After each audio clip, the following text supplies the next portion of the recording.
Los Angeles County District Attorney George Gascón announced Wednesday the formation of an independent team to re-examine fatal use of force incidents by law enforcement and recommend further action when appropriate.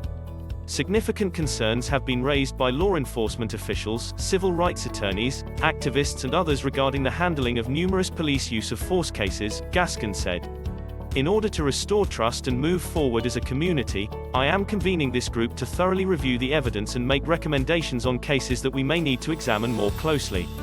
The Factual Analysis Citizen Consulting Team, FACCT, is a group composed of civil rights attorneys, scholars and constitutional police practices experts who will identify, prioritize and review use of force cases, including those in which there is contrary forensic evidence or witness testimony, evidence from a civil or criminal case or impeachment evidence.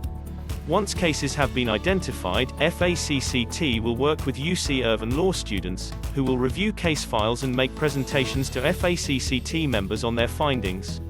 The group is also assisted by students from USC's Dornsife trial advocacy program. FACCT members will not opine whether charges should be filed.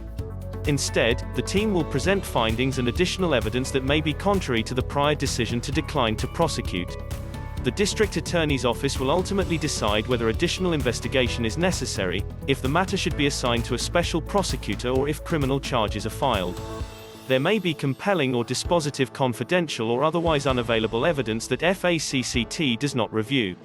Until there is a standard that mandates a shooting is lawful when it is absolutely necessary and the last resort, we are going to continue to have unnecessary shootings that cause public outcry and skepticism, Gascón said. We eventually need to create legislation that gives the county the ability to create a separate entity that can independently review these cases. Gascón first announced his intention to launch FACCT in a letter he sent to the county's police chiefs on the day of his inauguration in December. The FACCT team will rely on the individuals listed in three categories below: civil rights attorneys, scholars and activists, Shimica Gaskins, Executive Director of the Children's Defense Fund, California, and former Acting Deputy Assistant Attorney General in the Office of Legal Policy of the U.S. Department of Justice, Yon Jung, Civil Rights Attorney, former Senior Trial Attorney for the Civil Rights Division, U.